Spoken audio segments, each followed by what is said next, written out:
Good morning, students. In the class of chemistry, class 9th, we are starting our new topic in the chapter Matter Around Us Pure. In this chapter, we have completed element, mixture, and the types of mixture, the characteristic of mixture we have already completed. Element, as you know, is made up of only one kind of particles. Element is only made up of only one kind of particles, and mixture is what? Mixture is the two components are mixed together and a mixture is ready. For example, a sugar is mixed in water to make a solution of the sugar, and in this mixture any two things can be mixed. First is solid in liquid, second is liquid to liquid, third is solid in the liquid, solid to solid, as sand is added with the iron fillings and sulfur. All these are the solid ingredients in the powdered form. The sulfur is added to some filling of iron, means it is the waste dust like particles of iron is mixed with the sand and sulfur. So in this way the different type of mixtures are prepared. In some cases the gases are also mixed in the liquid, as in the cold drinks and soda water. The gases are being added to these ingredients. That is why this solution become some bouncing effect it gives in our stomach, because of the carbon dioxide is already present in the solution, and as we intake the solution, what happens? A rebound action has come and you start belching. Belching means आपको जो है gases mouth से forward होती हैं stomach की, तो उस condition में आपको बेल्चिंग होता है, जिसे हम नॉर्मली हिंदी में डकार आना बोलते हैं. Okay, now the further part of this lesson is compound. Compound is also one kind of mixture, rather it is a homogeneous mixture. You must be remember that homogeneous mixture is said to be those mixture where the concentration throughout the surface of the mixture is remain same. और mixture और suspension में यही फ़र्क होता है कि suspension का जो concentration through out the mixture है वो सेम नहीं होता. जैसे अपर मोस्ट लेयर में आप सस्पेंशन से अगर मिक्सचर को अलग करें, मिक्सचर का कुछ प्रोपोर्शन लेंगे तो उसमें सारे इंग्रेडिएंट सेम रेशियो में नहीं मिलेंगे, जबकि यहाँ सेम रेशियो में मिले होते हैं. कंपाउंड जो है वो made up of homogeneous type of mixture, because compounds are made with the addition of two elements. Chemically they are added. A compound is a substance made up of two or more elements chemically combined. A mixture of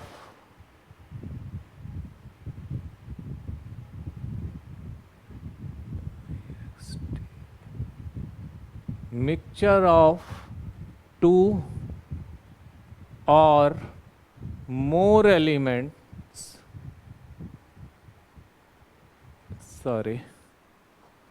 two or more elements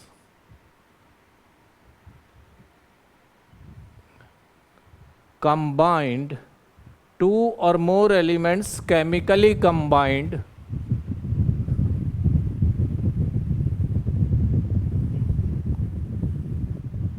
chemically combined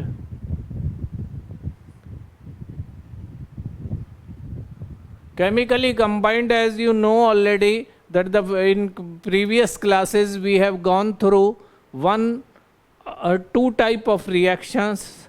These two reactions are the physical or the chemical reaction, or physical change and the chemical change. In physical changes are the temporary changes, as you know, and in this class of change, the reason of change as separated the things comes in their original position. As electricity is given to the wire of the filament of the bulb. Filament of the bulb means वो जो bulb की body के अंदर एक wire like structure, coil like structure जो होता है वो ग्लो करने लगता है जैसे ही उसमें हाई वोल्टेज फ्लो की जाती है. कुछ समय के बाद वो हीट होता है और हीट होने के बाद उसमें से लाइट एमिशंस बाहर आने लगती हैं. तो ये फिजिकल चेंज है. जैसे ही हम स्विच ऑफ करते हैं तो इस कॉइल को करंट मिलना बंद हो जाता है और क्या होता है, बल्ब अपनी पहली कंडीशन में आ जाता है. वो तार की जो ग्लो थी वो खत्म हो जाती है. In this way this was the physical change and chemical change are the permanent changes.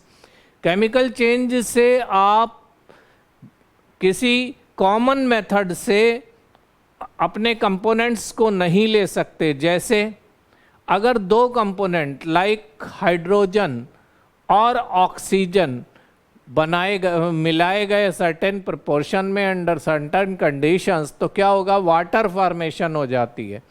Water formation से हाइड्रोजन और ऑक्सीजन को अलग करना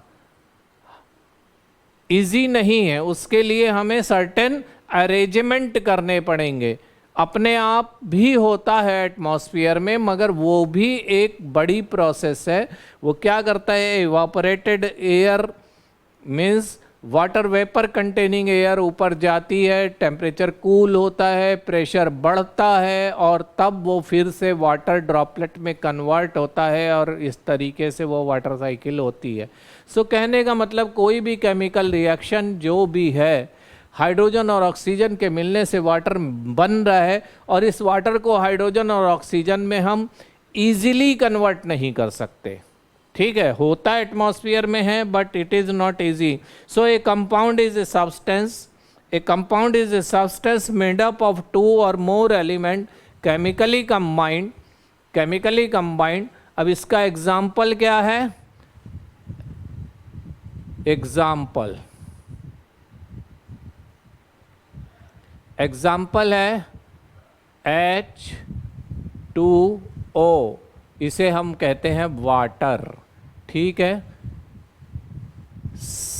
कॉमा CO2. इसे क्या कहेंगे, कार्बन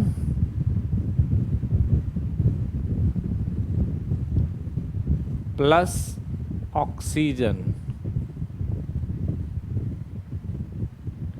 अब ये क्या बनेगा, कार्बन डाइऑक्साइड बना लेता है. कार्बन और ऑक्सीजन मिल के क्या बनाते हैं, carbon dioxide.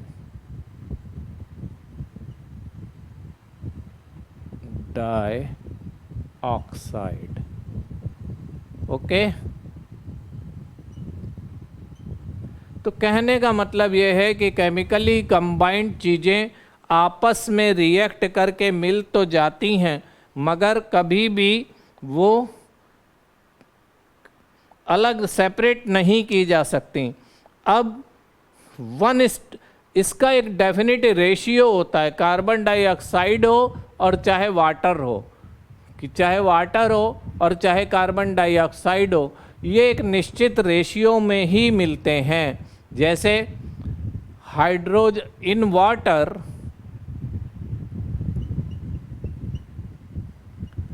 Oxygen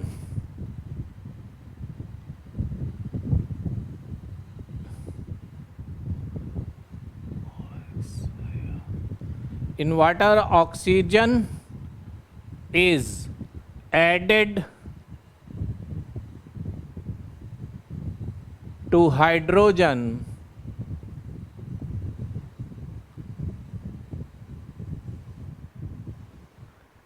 in water, oxygen is added to hydrogen.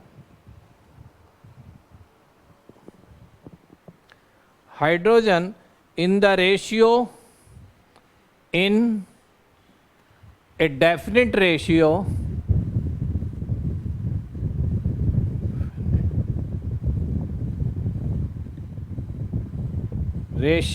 of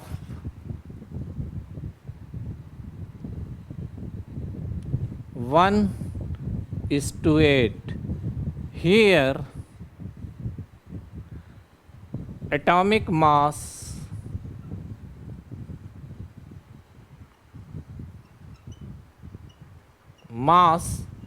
of hydrogen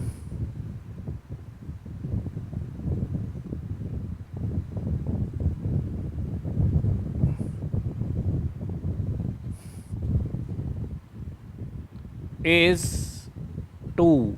यहाँ 2 मॉलिक्यूल हाइड्रोजन के हैं तो 2 मॉलिक्यूल। अब ऑक्सीजन का एटॉमिक मास क्या है? Oxygen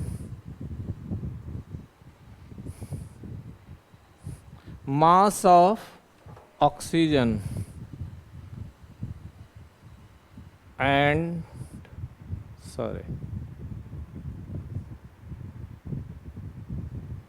mass of oxygen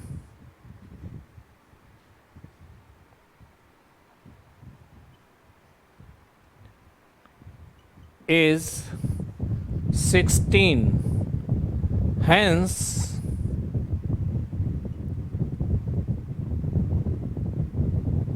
ratio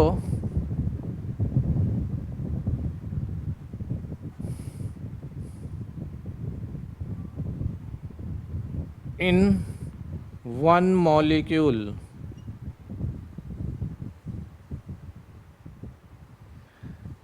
to hydrogen added to 16, so 2:16 का रेशियो हो गया and that comes to 1:8। So इस तरीके से 1:8 के रेशियो में जब हाइड्रोजन और ऑक्सीजन को आपस में एटॉमिक मासेस के 1:8 के रेशियो में मिलाया जाता है तो हमारा हाइड्रोजन वाटर मॉलिक्यूल बनता है। और कार्बन और ऑक्सीजन को जब मिलाया जाता है तो ये फिर से 16 हो जाएगा और कार्बन का होता है 6, तो ये 1:2 के रेशियो में मिलेगा। कार्बन डाइऑक्साइड का रेशियो जो है वो 1:2 के रेशियो में मिलने से इसका जो है हमारी कार्बन डाइऑक्साइड गैस तैयार हो जाती है। अब ये चीज़ हमें क्या बता रही है?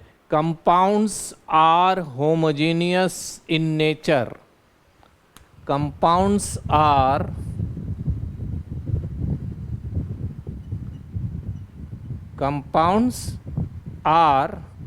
homogeneous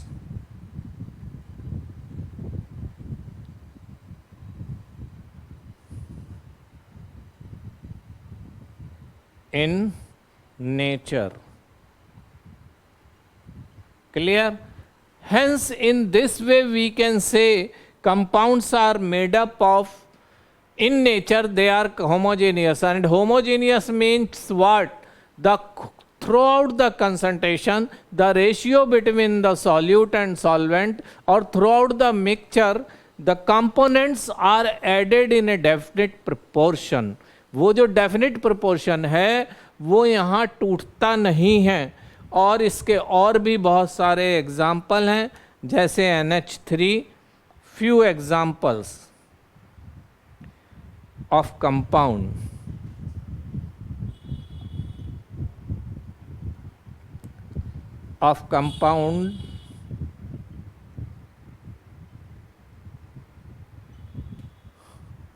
are NH3। ये क्या है? अमोनिया है। अमोनिया होती है ये गैस, ठीक है। NH3 के बाद हम लिख सकते हैं CaCO3। Calcium carbonate, calcium carbonate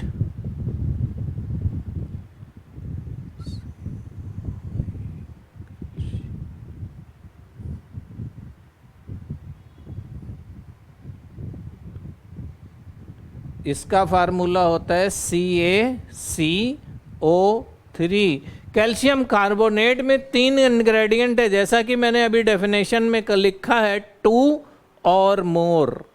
तो 2 और मोर क्या, एक एग्जांपल ये रहा, Ca से कैल्शियम, C से कार्बन और O से ऑक्सीजन। ये 3 चीज़ें मिलकर कैल्शियम कार्बोनेट बनता है। और कैल्शियम कार्बोनेट में रेशियो क्या हो गया, 1, 1 एंड 3 का रेशियो यहाँ आ जाएगा। ओके, ऐसे बहुत सारे हमारे एग्जाम्पल्स हैं जिनसे कि हम कह सकते हैं कि compound is homogeneous in nature. Compounds homogeneous होते हैं नेचर में, मगर मिक्सचर कोई ज़रूरी नहीं है कि वो होमोजीनियस हो, कि मिक्सचर कोई ज़रूरी नहीं है कि होमोजीनियस हो।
Now second thing which is most necessary to understand regarding the compounds, कि compounds जो हैं जिन एलिमेंट्स को मिलाकर बनाए जाते हैं, compounds are entirely different in nature.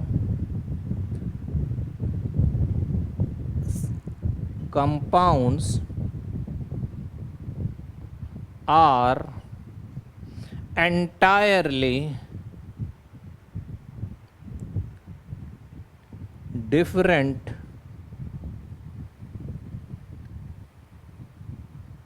in nature.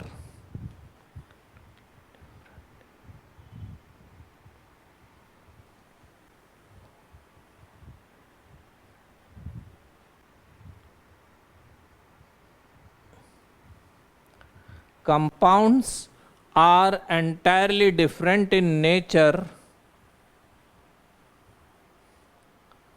to their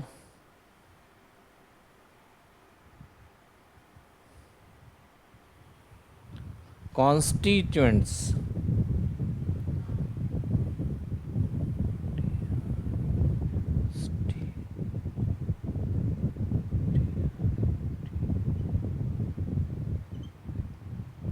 okay, कहने का मतलब यह है compounds are entirely different in nature to their constituents. उनके कॉन्स्टिट्यूएंट्स से कंपाउंड का नेचर एंटायरली डिफरेंट होता है। कहने का मतलब है कि अगर मान लो कि कार्बन और ऑक्सीजन को मिलाने से कार्बन डाइऑक्साइड गैस बनती है, C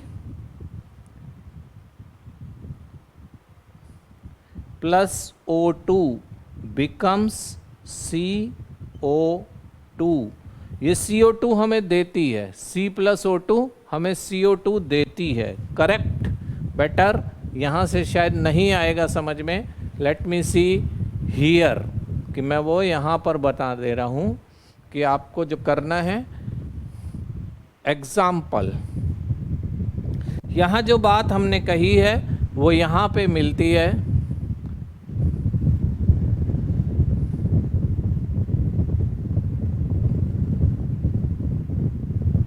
इसका एग्जाम्पल क्या है?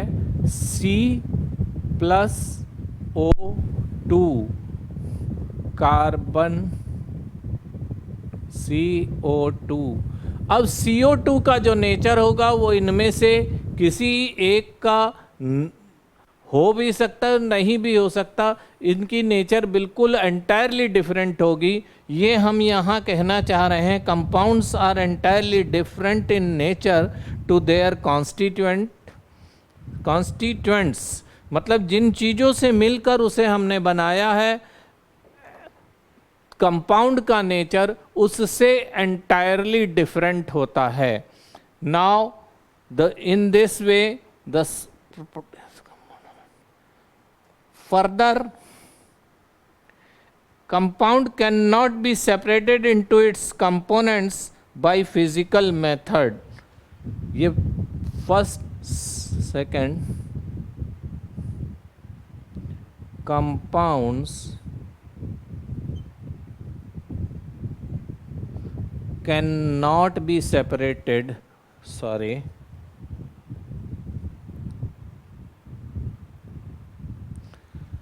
compounds, second point, compounds cannot be separated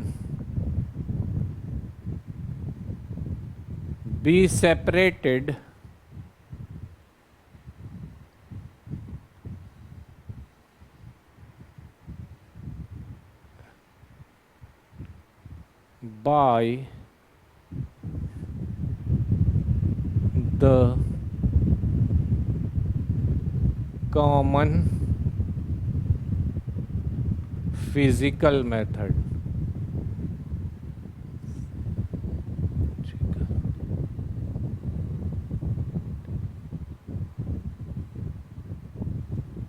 मतलब ये कि कोई भी कंपाउंड जो अब उन्हें बना लिया है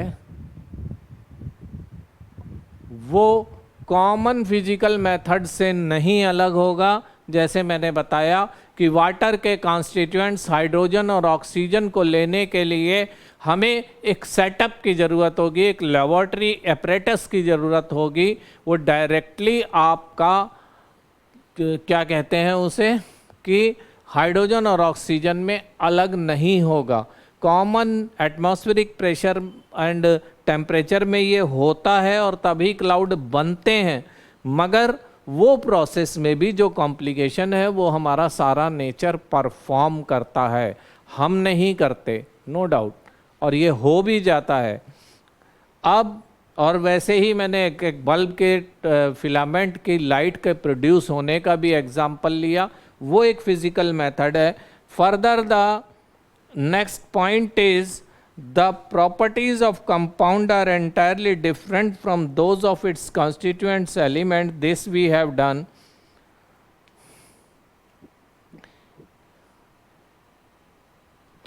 अब फर्दर तीसरा इसका पॉइंट जो कंपाउंड के बारे में लिखा जाता है वो क्या हो सकता है?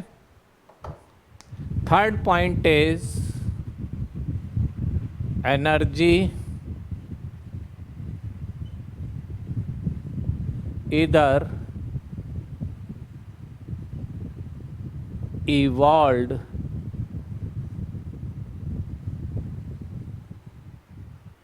or utilized in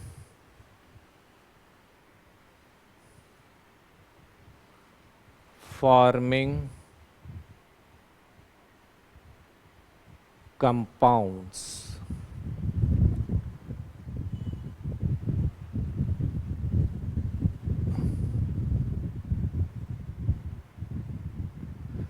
कंपाउंड्स के बनाने में एनर्जी या तो निकलती है, इवॉल्व होती है, और या यूटिलाइज की जाती है कंपाउंडों इन फॉर्मिंग कंपाउंड। मतलब कंपाउंड्स के बनाने के लिए हमें एनर्जी की ज़रूरत पड़ती है। कभी वो ली जाती है और कभी वो ये फॉर्मिंग कंपोनेंट्स आपस में एनर्जी लूज करके भी कंपाउंड बना लेते हैं. So this is how the compounds characteristics are 3 here, and we are coming to the last. The composition of a compound is fixed. Composition of a compound is fixed. The constituents are present in fixed proportion by mass. Compounds की formation में ये हम यहाँ बता चुके हैं. Ratio जो है 1:8 का होगा जब ऑक्सीजन और कार्बन का, ऑक्सीजन और हाइड्रोजन का, तभी कंपाउंड बनेगा. तो ratios are fix.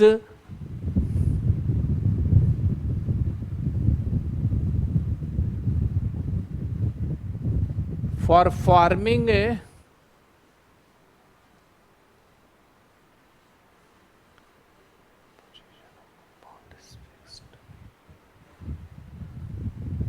the composition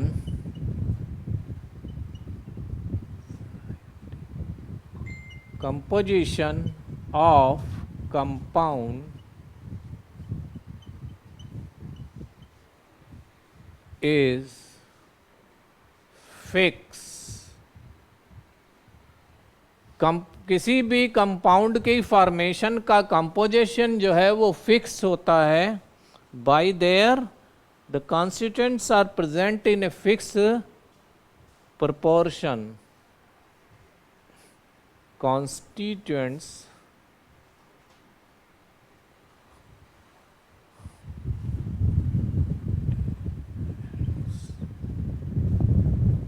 are present in a fixed proportion.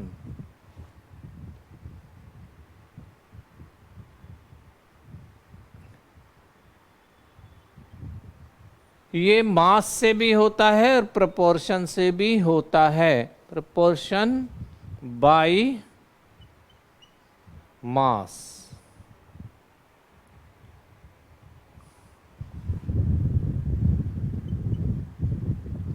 सो ये समझ लेना चाहिए. The composition of compound is fixed. Constituents. Composition of compound is fixed. Constituents are present in a fixed proportion by their masses. उनके masses के कारण वो composition fix होता है और वो एक डेफिनेट प्रोपोर्शन में ही कभी कोई भी कंपाउंड जब भी बनेगा इन ऑल द प्रोसेसेस, आप किसी भी मेथड से चाहे बनाइए कंपाउंड को, वो हमेशा उतने ही फिक्स रेशियो में मिक्स होकर उतने ही एटम ऑफ कंपाउंड बनाएगा. ये जरूरी है. लास्ट पॉइंट है इसका, ए compound has fixed melting and boiling point. किसी भी कंपाउंड का मेल्टिंग और बॉइलिंग पॉइंट हमेशा फिक्स रहता है.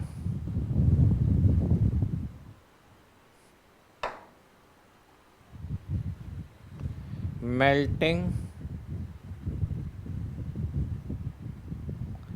And boiling points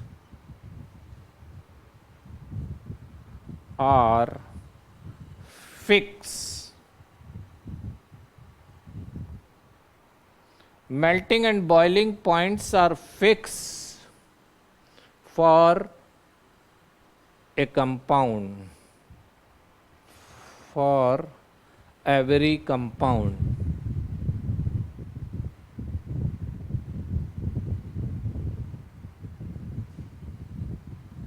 Hence, these are the 5 points to be remembered regarding the compound. So, हमारा ये compounds का